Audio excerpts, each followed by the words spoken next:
Here I am, just walking along a road in Kensington and filming for no reason the way I normally do, la la la la la. But what's this? An abandoned station? How unexpected! This is actually the mortal remains of Brompton Road, a Piccadilly line station that closed in 1934. Now, Kensington is a very prestigious part of London, and Brompton Road is a very prominent street. So what's the story here? Well, the station was opened on the 15th of December 1906 by the Great Northern Piccadilly and Brompton Railway, which gives me an excuse to use this clip from my Holloway Road video, but it had been planned by a completely different company. The company that originally proposed it was the Brompton and Piccadilly Circus Railway. Kensington was key to the Brompton and Piccadilly Circus Railway's plans. Kensington, then as now, was a very wealthy district, and its well-heeled residents did not like mass transit. Well, they didn't have the term mass transit back then, but you know. They didn't like anything that would allow poor people to ride through their fancy streets. Tube trains, though, were different. They were deep underground, they would be clean and fast and powered by modern electricity. They were seen as far more classy. Well, more to the point, they were hardly seen at all at street level, so that was much more acceptable to le bon ton of West London society. Before the line was built, though, the scheme was bought out by the shady Chicagoan businessman Charles Tyson Yerkes, who combined it with a number of other planned lines to form the aforementioned Great Northern Piccadilly and Brompton Railway. The Great Northern Piccadilly and Brompton Railway soon became informally known as the Piccadilly Tube, which in 2021 would come as a great relief to me when writing this script. So that is how Brompton Road came to get its connection to the nascent underground network. It was a high-class station for high-class people. As built, the station had two facades. The main one was on Brompton Road itself, and the second one was on Cottage Place, intended for staff only. The one on Brompton Road, alas, does not survive. Like the other Piccadilly tube stations, it had a facade designed by Leslie Green. Every Leslie Green station... I probably ought to just say Green Station, but they're blatantly red. Every Leslie Green station is slightly different, and what made this one literally stand out from the others was a little projection at the front in the middle. The Piccadilly Tube was intended from the start to be American-style mass transit, lots of stations close together, taking advantage of the quick acceleration possible with electric trains. But even with the finest technology that the Edwardian era had to offer, the closely spaced stations were an operational problem. Journeys on the new line were slow. So, from October 1910, express services that skipped certain stations were introduced. Exactly which stations were skipped varied from time to time, which must have been quite annoying for regular commuters.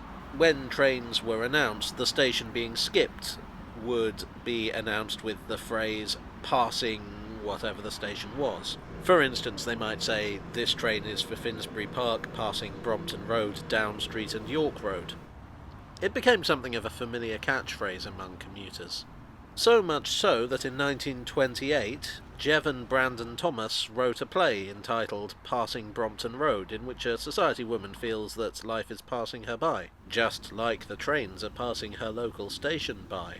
The Daily Mail's drama critic described it as all very funny, although others viewed it as rather old-fashioned and corny. But the fact was that the station wasn't as popular as its neighbours at Knightsbridge and South Kensington.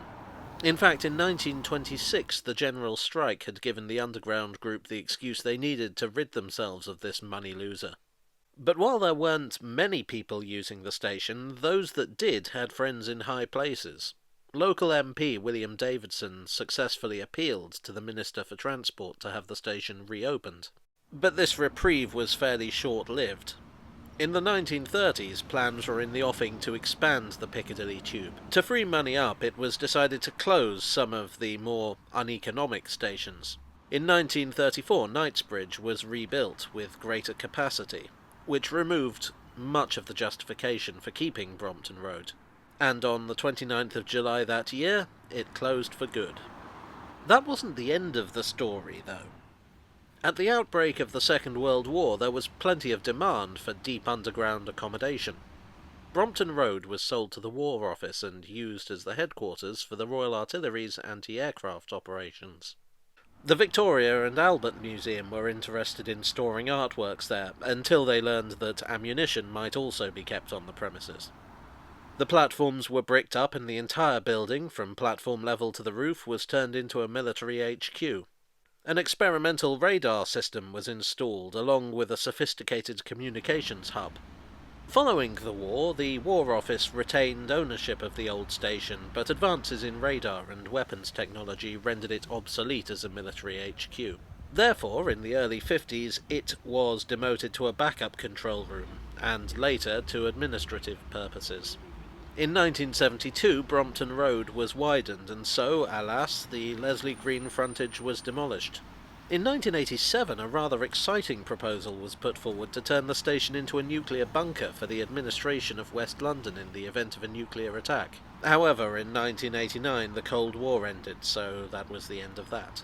The Ministry of Defence finally got around to selling the station off in 2014 to Dmytro Firtash, a businessman described by the United States Justice Department as an upper-echelon associate of Russian organised crime, who, that same year, was arrested for bribery and racketeering. So it's good to see that the old London Underground tradition of shady overseas investment is still being maintained.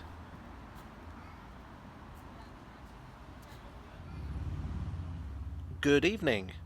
I hope you enjoyed this commonly bypassed tale from the tube. If you did, then please do leave a like, and if you're Dmytro Firtash, I'm just repeating what the Justice Department said, please don't sue me.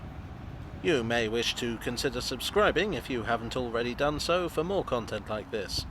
Thanks as ever to my donors on Ko-fi and Patreon. You are the anti-aircraft operations to my abandoned station. And I'll see you all again very soon for another tale from the tube.